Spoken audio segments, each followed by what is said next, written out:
By the end of this lesson, you should be able to explain the lab technique of titration.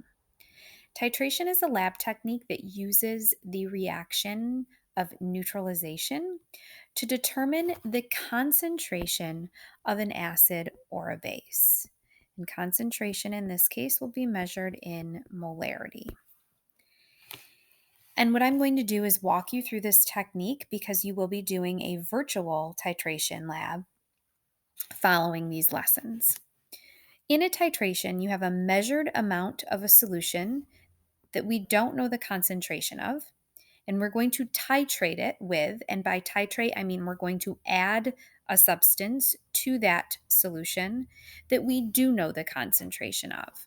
And we're going to do that until the end point is reached. So let's say the unknown concentration solution is an acid. Well, we're going to add a base of known concentration. Neutralization occurs, and we can measure how much base is required to completely neutralize that acid and use that information to help us determine the concentration of the acid. When we use the term endpoint, we're referring to the point in which the moles of hydrogen ions in the acid are equal to the moles of hydroxide ions that are being added. But we can't see hydrogen and hydroxide ions. So the only way to determine the endpoint when that neutralization actually occurs is to use some type of indicator that changes color around the neutralization pH, which in this case is around 7. So in table M, we have a list of indicators that we can use, and we'll look at a few different examples. When performing a titration experiment, you will be collecting data. And the data that you need to collect is listed here. You're going to need the volume of the acid used. So even if you don't know the concentration, you still need to know how much of that acid you are using. You do need to know the molarity of the base that's used, because if you don't know the molarity of the acid, the only way to determine it is to add a base of known concentration.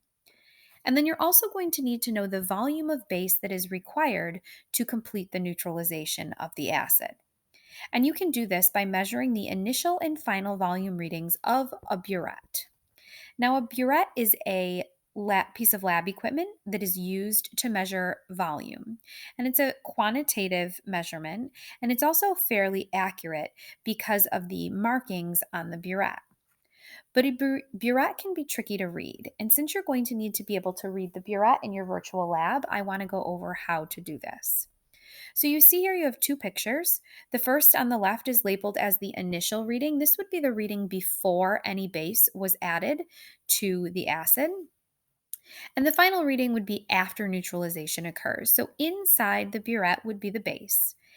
And burettes are funny because they have 0 at the top and then usually something like 50 at the bottom, which is different than most units of measurement or most instruments that we use to measure volume, which are typically graduated cylinders.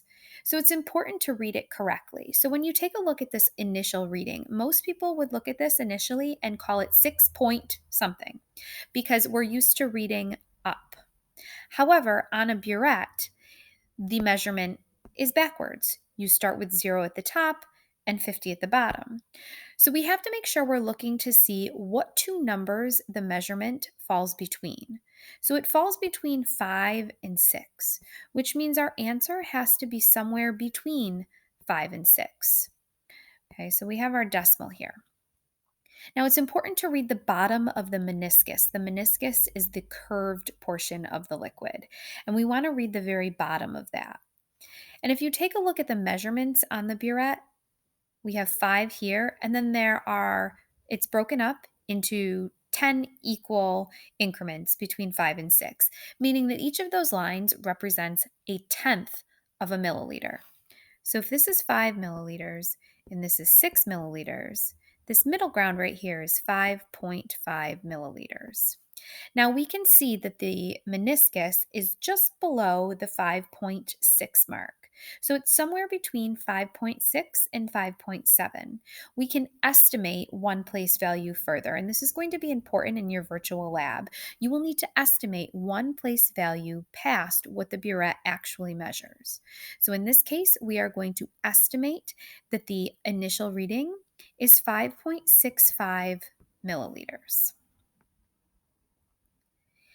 As far as the final reading goes, so final reading means we've added all of that base to the acid, and we now have a reading that is somewhere between 37 and 38.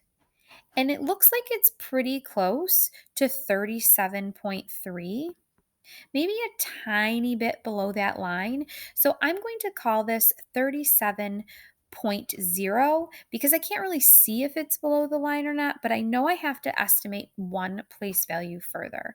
So we're going to say that 37.30 milliliters is our final reading of the burette.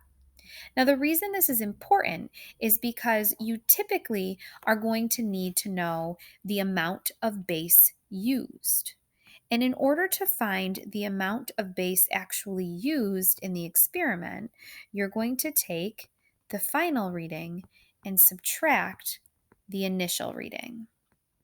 That will give you the amount of base that is actually used in it. So in this specific example, there were 31.65 milliliters of base required to completely neutralize the acid.